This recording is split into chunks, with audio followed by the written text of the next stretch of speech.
Hi welcome to Bhaskar's area.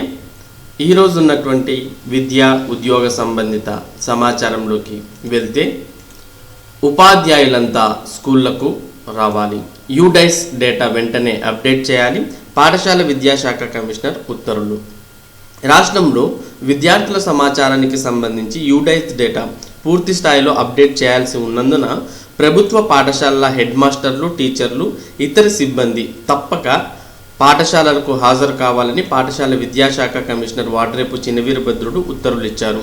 వీరంతా ఈ నెల 22 నుంచి విధులకు హాజరు కావాలని ఉత్తర్వుల్లో పేర్కొన్నారు. యూడైస్ డేటా ఆధారంగా రాష్ట్ర విద్యారంగం పనితీరును నీతి ఆయోగ్ పర్యవేక్షిస్తున్నందున త్వరగా పూర్తి చేయాల్సిన అవసరం ఉందని పలు వివరాలు నమోదు కాలేదు. యూడైస్ డేటాలో చాలా స్కూళ్ల సంఖ్య, టీచర్ల డేటాలో సున్నాలు ఉన్నాయి. పలు స్కూళ్లలో చేరికలు సున్నాలుగా ఉన్నాయి. టీచర్లకు 2019-20లో ఇచ్చిన శిక్షణ సిఎల్ఈపి అనగా క్లిప్ ఫౌండేషన్ ట్రైనింగ్ నమోదు కాలేదు. లైబ్రరీలు, మరుగుదొడ్లు స్థితిగతులపై సమాచారం నమోదు కాలేదు. ల్యాబ్లు, దివ్యాంగులైన విద్యార్థుల వివరాలు లేవు. పేరెంట్స్ కమిటీలు, కిచెన్ షెడ్లు, కంప్యూటర్లు, ప్రింటర్లు తదితర సమాచారం అప్లోడ్ కాలేదు. ఆడియో వీడియో పరికరాలు, ఎల్సిడి ప్రొజెక్టర్లు, స్కానర్లు తదితర వివరాలు అప్లోడ్ కాలేదు. NCC, NSS, scout, red cross వివరాలు లేవు. గ్యాప్లు లేవని నిర్ధారించాలి. వేసవి సెలవులు జూన్ 6తో ముగిసినందున అన్ని ప్రభుత్వ ఎయిడెడ్ స్కూళ్లు హెడ్ మాస్టర్లు, టీచర్లు ఈ నెల 22 నుంచి స్కూళ్లకు హాజరై యూడైస్ డేటాను అప్డేట్ చేయాలి. ఇన్స్పెక్టింగ్ అధికారులు దీన్ని పరిశీలించి గ్యాప్లు ఏవీ లేవని నిర్ధారించాలి.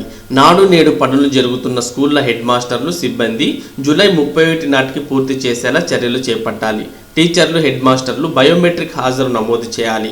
యంత్రాలను ఎప్పటికప్పుడు శానిటైజ్ చేయాలి. కంటైన్మెంట్ జోన్లు, రెడ్ జోన్లలో ఉన్న స్కూళ్లకు ఈ నిబంధనల నుంచి మినహాయింపు ఉంటుంది. అయితే యూడైస్ డేటా మాత్రం అప్డేట్ అయ్యేలా చర్యలు చేపట్టాలి. ప్రభుత్వం నుంచి ఆదేశాలు వచ్చే వరకు స్కూళ్లకు పిల్లలను రప్పించడం, తరగతులు నిర్వహించడం వీల్లేదు. ప్రభుత్వ ఉత్తర్వుల ప్రకారమే స్కూళ్లు రీఓపెన్ ఉంటుంది. తీవ్ర అనారోగ్య సమస్యలున్న టీచర్లు మెడికల్ డాక్యుమెంట్లను సమర్పించి సంబంధిత అధికారుల అనుమతితో ఇంటి దగ్గర నుంచి విధులు నిర్వహించాలి. కోవిడ్ కేసులు పెరుగుతున్న నేపథ్యంలో టీచర్ల సంఘాలతో చర్చించకుండా స్కూళ్లకు రావాలని ఉత్తర్వులు ఇవ్వడంపై STU, UTF, APTF, APPTA, FAPTO, TNUS తదితర సంఘాలు నిరసన తెలిపాయి. ఈ ఉత్తర్వును ఉపసంహరించుకోవాలని డిమాండ్ చేశాయి. మరి ఇదే సమాచారాన్ని ఇక్కడ కూడా చూడవచ్చు. స్కూళ్ళకి రండి, యూడైస్ డేటా పీడీ అకౌంట్ రికార్డులో అప్డేట్ చేయండి, బయోమెట్రిక్ హాజరు వేయండి. ప్రభుత్వ ఉపాధ్యాయులకు విద్యాశాఖ కమిషనర్ తాజా ప్రొసీడింగ్. సోమవారం మధ్యాహ్నం ఉత్తర్వులు వెంటనే హాజరు కావాలని ఆదేశాలు. కమిషనర్ వైఖరిపై టీచర్ల ఆగ్రహం. హెడ్ మాస్టర్లు, టీచర్లు అందరూ సోమవారం నుంచే పాఠశాలకు తప్పనిసరిగా హాజరు కావాలి. రోజు బయోమెట్రిక్ హాజరు వేయాలి. అనుమతి లేకుండా హెడ్ క్వార్టర్స్ వదిలి వెళ్లరాదు. కోవిడ్ రక్షణ చర్యలు తీసుకుంటూ హాజరు కావాలి. తదుపరి ఉత్తర్వులు ఇచ్చేంత వరకు ఈ ఆదేశాలు పాటించాలి అంటూ పాఠశాల విద్యా కమిషనర్ సోమవారం నుంచి ఇచ్చిన ప్రొసీడింగ్స్ ప్రభుత్వ ఉపాధ్యాయుల్లో ఆందోళన కలిగిస్తోంది. కరోనా మహమ్మారితో రాష్ట్రం హడిలిపోతుంటే ఇవేం ఉత్తర్వులంటూ బెంబేలెత్తిపోతున్నారు. పాఠశాల విద్యాశాఖ మాత్రం రోజుకో ఉత్తర్వు, పూటకో సర్కులర్ జారీ చేస్తూ ప్రభుత్వ పాఠశాలలు తెరిచి ఉంచాల్సిందే, ఉపాధ్యాయులను రప్పించాల్సిందే అన్న విధంగా వ్యవహరిస్తోందని అంటున్నారు. ప్రభుత్వం కీలకంగా భావిస్తున్న నాడు నేడు కార్యక్రమం లాక్డౌన్ కారణంగా సజావుగా సాగకపోవడంతో అసహనానికి గురవుతున్న విద్యాశాఖ ఉపాధ్యాయులను లక్ష్యం చేసుకుని వివాదాస్పద నిర్ణయాలు తీసుకుంటోందనే వ్యాఖ్యలు వినిపిస్తున్నాయి. ప్రాథమిక పాఠశాలల విద్యార్థులకు బ్రిడ్జ్ కోర్సులు నిర్వహిస్తున్నందున ఆయా టీచర్లు దూరదర్శన్ ద్వారా పాఠాలు బోధిస్తున్నారు. ఉన్నత పాఠశాలల ఉపాధ్యాయులు పిల్లల సందేహాలు నివృత్తి చేసేందుకు మంగళ, బుధ, శుక్రవారాల్లో పాఠశాలకు హాజరు కావాలని ఆదేశాలు ఇచ్చారు. అయితే ఈ ఆదేశాలను ఫ్యాప్టో వ్యతిరేకించి బహిష్కరణ పిలుపు ఇచ్చింది. దీంతో వెనక్కు తగ్గిన విద్యాశాఖ హాజరు కావడం కాకపోవడాన్ని టీచర్లకు వదిలేసింది. ఇంతలోనే తాజాగా పాఠశాల విద్యా కమిషనర్ వాడ్రేపు చినవీరభద్రుడు సోమవారం ప్రొసీడింగ్స్ జారీ చేశారు.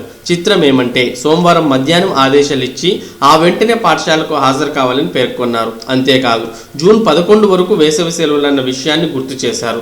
కారణాలు ఇవేనా? 2019-20 విద్యా సంవత్సరానికి సంబంధించిన యూడైస్ డేటాలో వ్యత్యాసాలు ఉన్నందున వాటిని సరిదిద్ది సమాచారాన్ని 2020-21 కోసం అప్లోడ్ చేయాల్సి ఉందని ప్రొసీడింగ్స్లో పేర్కొన్నారు. ఈ కారణంగానే టీచర్లను స్కూళ్లకు రప్పిస్తున్నట్లు తెలిపారు. పీడీ అకౌంట్ రికార్డులు అప్డేట్ చేయాల్సి ఉందని అన్నారు. యూడైస్ డేటా ఆధారంగానే నీతి ఆయోగ్ నిధులు మంజూరు చేస్తుందని పేర్కొన్నారు. 2019-20 యూడైస్ డేటాలో స్కూల్ కాంప్లెక్స్ల సమాచారం, టీచర్ల ట్రైనింగ్, క్లిప్ ఫౌండేషన్ ట్రైనింగ్లను నమోదు చేయలేదని, లైబ్రరీలు, మరుగుదొడ్లు, కిచెన్ షెడ్లు, ల్యాబ్లు వివరాలు లేవని ప్రొసీడింగ్స్లో వివరించారు. కట్టడి ప్రాంతాలు, క్వారంటైన్లో ఉన్నవారు, కిడ్నీ, క్యాన్సర్, గుండె జబ్బులతో బాధపడే వారికి మాత్రం మినహాయింపునిచ్చారు. అప్పుడు వద్దని ఇప్పుడు కావాలని.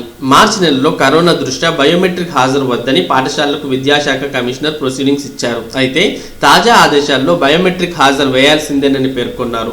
కరోనా రాష్ట్రంలో అడుగు పెట్టక ముందే బయోమెట్రిక్ హాజరు వద్దని సూచించిన విద్యాశాఖ ఇప్పుడు వ్యాధి విజృంభించిన తరుణంలో బయోమెట్రిక్ యంత్రాలను ఎలా వినియోగిస్తారని విమర్శలు వినిపిస్తున్నాయి. ఒకరిద్దరు వేయాల్సిన పనుల కోసం టీచర్లను రమ్మనడం సరికాదని అంటున్నారు. ఎమ్మెల్సీ ఏఎస్ రామకృష్ణ, ఫ్యాప్టో పాటు UTF, STU, APTF, TNUS, APUS, PRTU, AP SC ST ఉపాధ్యాయ సంఘాలు ప్రభుత్వ నిర్ణయాన్ని వ్యతిరేకిస్తూ వేరువేరుగా ప్రకటనలు విడుదల చేశాయి. ఆగస్టు వరకు ఆగలేరా? సాధారణంగా నూతన విద్యా సంవత్సరం జూన్ 12న ప్రారంభం కావాల్సి ఉండగా కరోనా నేపథ్యంలో ప్రభుత్వం ఈసారి ఆగస్టు 3 నుంచి స్కూళ్లు తెరవాలని ప్రకటించింది. కానీ అప్పటి వరకు ఆగకుండా విద్యాశాఖ అత్యుత్సాహం ప్రదర్శిస్తోంది. ఉపాధ్యాయులు విమర్శిస్తున్నారు. ఒకవైపు లాక్డౌన్ కొనసాగుతోంది. ప్రజా రవాణాను పునరుద్ధరించలేదు. కనీసం ఆటోలు కూడా నడవని పరిస్థితి. ఈ తరుణంలో ఉపాధ్యాయులను ఉన్న ఫలంగా పాఠశాలలకు రావాలని ఆదేశించడం సరికాదని సీనియర్ ఉపాధ్యాయులు అంటున్నారు.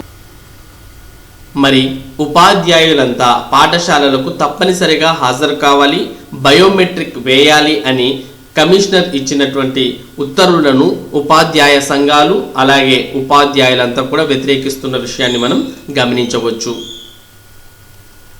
ఇక్కడ కూడా అదే సమాచారాన్ని చూడవచ్చు. నేటి నుంచి పాఠశాలకు రండి, ఆ ఉత్తర్వులు నిలిపివేయాలి. ఇంటర్ రీకౌంటింగ్ రీవెరిఫికేషన్ గడువు పెంపు. ఇంటర్మీడియట్ పరీక్షల్లో ఉత్తీర్ణులైన విద్యార్థుల ప్రశ్నాపత్రాల రీకౌంటింగ్ రీవెరిఫికేషన్కు దరఖాస్తు గడువు పెంచుతూ బోర్డు కార్యదర్శి వి రామకృష్ణ సోమవారం ఉత్తర్వులు విడుదల చేశారు. కరోనా వ్యాప్తి నేపథ్యంలో ఇంటర్ అడ్వాన్స్డ్ సప్లిమెంటరీ, ఇంప్రూవ్మెంట్ పరీక్షలను రద్దు చేయడంతో పాటు ఫెయిల్ అయిన విద్యార్థులందరినీ పాస్ చేస్తున్నట్లు ప్రకటించిన విషయం తెలిసిందే. అయితే మార్కుల విషయంలో సందేహాలున్న విద్యార్థులు రీకౌంటింగ్ రీవెరిఫికేషన్ కోసం దరఖాస్తు చేసుకోవచ్చని సూచించారు. పరీక్షలు రద్దు చేసిన నేపథ్యంలో విద్యార్థుల తల్లిదండ్రుల విజ్ఞప్తుల మేరకు దరఖాస్తు గడువును ఈ నెల 29 వరకు పొడిగించినట్లు ఉత్తర్వుల్లో పేర్కొన్నారు. ఇందుకు సంబంధించిన ఫీజు https://bae.ap.gov.in వెబ్సైట్లో చెల్లించాలని, ఈ గడువు మళ్లీ పొడిగించడం ఉండదని రామకృష్ణ స్పష్టం చేశారు. యూజీ పీజీ పరీక్షలు రద్దు. అభిప్రాయ సేకరణ నిమిత్తం నేడు మంత్రి Adimulapu Suresh video conference. Corona virus ప్రకంపనలు సృష్టిస్తున్న వేళ రాష్ట్రంలో under graduation, UG, post graduation, PG కోర్సుల పరీక్షలను కూడా రద్దు చేసే ఆలోచనలో ప్రభుత్వం ఉన్నట్లు తెలుస్తోంది. బీఎస్సీ, బీఏ, బీకామ్, పీజీ కోర్సులైన ఎంఎస్సీ, ఎంఏ, ఎంకామ్లతో పాటు ప్రొఫెషనల్ యూజీ కోర్సులైన BTech, BE, BEd, LLB, PG కోర్సులైన MTech, ME, MBA, MCA, LLM తదితర కోర్సులకు 2019-20లో పరీక్షలు జరగలేదు. ఈ పరీక్షలు నిర్వహించాలా వద్దా అన్న అంశంలో భిన్నాభిప్రాయాలు ఉన్నాయి. ఈ నేపథ్యంలో మంగళవారం విద్యాశాఖ మంత్రి సురేష్ ఉపకులపతులు, రిజిస్టర్లు, ఉన్నతాధికారులతో మంగళవారం వీడియో కాన్ఫరెన్స్ నిర్వహిస్తారు. వారి అభిప్రాయాలు తీసుకున్న అనంతరం ప్రభుత్వం తన నిర్ణయాన్ని ప్రకటిస్తుంది. మరి యూజీ పీజీ పరీక్షలు కూడా రద్దు కాబోతున్నట్టుగానే మనకు ఇక్కడ కనిపిస్తోంది. ఇక గ్రూప్ 1 సహా ఏపీపీఎస్సీ పరీక్షల షెడ్యూల్లో మార్పులు. గ్రూప్ 1 డిగ్రీ కాలేజ్ లెక్చరర్లు, గెజిటెడ్, నాన్ గెజిటెడ్ పోస్టుల నియామక పరీక్షల షెడ్యూల్ను ఆంధ్రప్రదేశ్ పబ్లిక్ సర్వీస్ కమిషన్ సవరించింది. ఈ మేరకు కమిషన్ కార్యదర్శి పిఎస్ఆర్ ఆంజనేయులు సోమవారం ప్రకటన విడుదల చేశారు. కమిషన్ వెబ్సైట్లోనూ సవరించిన షెడ్యూల్ను అందుబాటులో ఉంచారు. సవరించిన షెడ్యూల్ ఈ ప్రకారంగా ఉంది. Group 1 Telugu paper qualifying nature November 2న, English paper qualifying nature November 3న, paper 1 November 5, paper 2 November 7, paper 3 November 9, paper 4 November 11, paper 5 November 13. ఈ విధంగా గ్రూప్ 1 పరీక్ష తేదీలు అనేవి ప్రకటించింది. ఇక డిగ్రీ కాలేజ్ లెక్చరర్ పరీక్షలు సెప్టెంబర్ 15 సబ్జెక్టులు, సెప్టెంబర్ 16 ఉదయం జిఎస్, ఎంఏ, సెప్టెంబర్ 16 మధ్యాహ్నం సబ్జెక్టులు ఉంటాయి.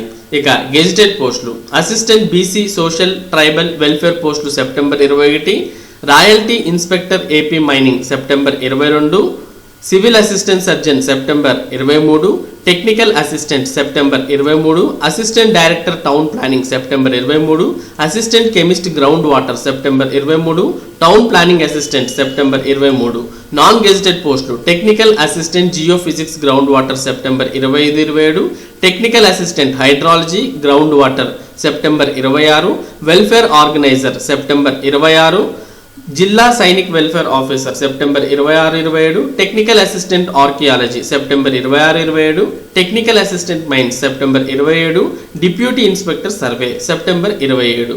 ఈ విధంగా పరీక్షా షెడ్యూల్ అనేది ఇవ్వడం జరిగింది. టోటల్గా గ్రూప్ 1 మరియు degree college lectures, gazetted and non గెజిటెడ్కు సంబంధించిన పరీక్షా తేదీలను ఈ విధంగా సవరించారు.